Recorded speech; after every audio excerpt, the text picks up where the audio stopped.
Hey, what's going on, everyone? It's astrologer Eric Rosen for Viking Rising Astrology for Friday, November 3rd, 2023. Thanks so much for being here. Appreciate you guys. So we got this moon in Cancer today. We've got Saturn stopped. It's about to go into its direct motion, which, what does that mean? Well, we've been in retrograde with Saturn. We've been reviewing past 4 months. What can you do better in your spiritual life? What can you augment in your reality, especially in your relationships, your project, your money situations? This is a lot of like letting relationships, letting projects, letting, seeing the changes that really need to be made be the thing that you turn over to your subconscious mind to pave a new path for you forward that feels more in integrity, that feels more in abundance, feels more in alignment, feels more like it's connected to healing any, infantile ego wounds of like not getting what we want or feeling victimized, or it could be, not seen, or just like always in this conflict or that conflict. It's kind of like, get over it. I think Saturn's teaching us like, hey, like, remember, I've still got a lot of time left. I still got a lot of tread on the tire. We're still at least a good year and a half plus of Saturn and Pisces left. And that's going to be part of that reality, is like making sure we're not pathologizing our reality, making sure we're having compassion, making sure we're having grace. I think that it's important to see that it's like Noah's Ark's already been packed, to use that analogy. Like Saturn is the boat, Pisces the flood, and we don't really need to pack in any more things. I think we can use a day like today where, we definitely flow with things. We allow ourselves to tap into the feminine wisdom of things, so we don't push too hard or try to max ourselves out, because it's like trying to get all this extra stuff that's actually junk onto the ark, and then you can't get there in time. It doesn't make it on the ark anyway. And then, you have to somehow be okay with, that it didn't make it on. And so this is definitely a day to still watch for our patterns, get some things done, make sure that we're putting ourselves in a good position where we don't feel like there's slop that we're dealing with that could actually make us feel agitated, where we're actually in a good position where, when Saturn does go direct, or even, as the day goes on, like we just feel good. We feel good about our reality. We feel good about where things are going.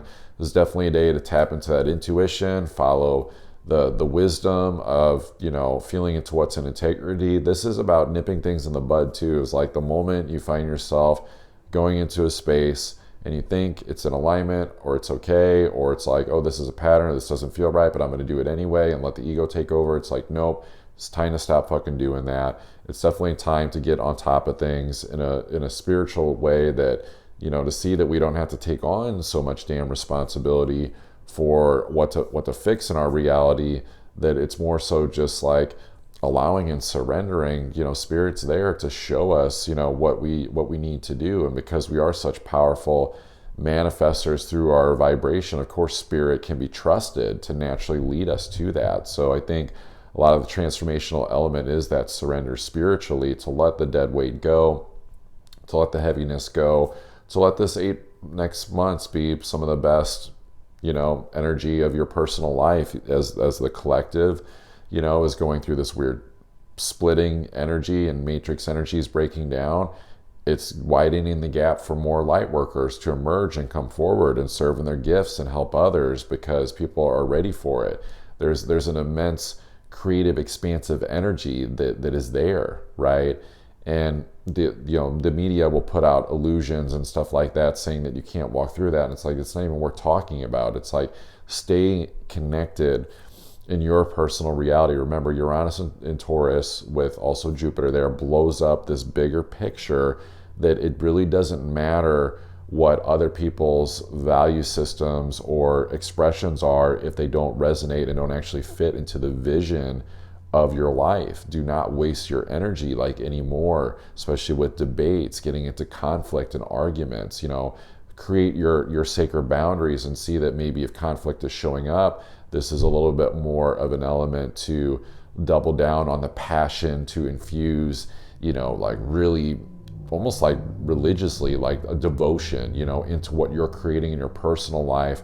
That way, not, incidentally inviting in lack, limitation, drama, because we are such powerful beings, and that Scorpio oversees and reminds us of this, so that life force energy wants to go somewhere. So it's like, are we manifesting our life force energy to deal with a health issue? Are we manifesting it in a bunch of relationship conflict? Apparently, a lot of relationships are in conflict right now, you know? And so, or is it a money situation, right? Like, we'll manifest some dramatic plot line to be our own hero, but what if we could just start with the identification of being the hero, the heroine, like in our journey, and to actually build and expand things forward, so the people that you see that are doing well right now know who the fuck they are. They're expanding more into their value system, their gifts, and their skill set, and they're not worried about shit in the world. They're not worried about what Joe fucking Schmo is doing. They're not worried about their relationship from the past. They're not overly weighing things out.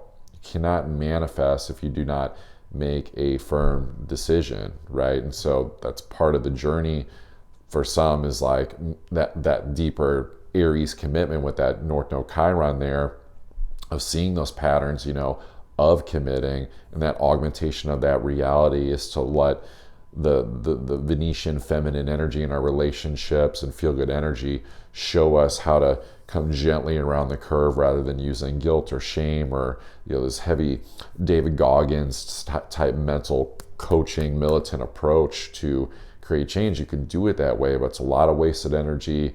There's a lot of quality of life left on the table. There's a lot of bloodshed and sacrifice, I think, in our central nervous system and our adrenals, like trying to force ourselves in a new and different direction. This isn't so much about going in a new direction. This is just about, you know, flowing. Let's see what Saturn direct does these next few months. Where does it take the arc? And trust that we're going to go exactly to what, you know, is on our heart, like what we're identified there that we really want to go to. And so as this moon will come into Leo on Saturday, it's a reminder to really focus on those beautiful, beautiful passions. Fill yourself with that joy and that abundance, and let that be the joy, the ambience of the energy that will be on the arc. So it's not just like somber and you're just moving on from some old phase of your life and uncertain, or maybe a little scared of like where you're going into the unknown, and be like, no, like, this is going to the unknown of what it's like to experience your heart's fulfillment,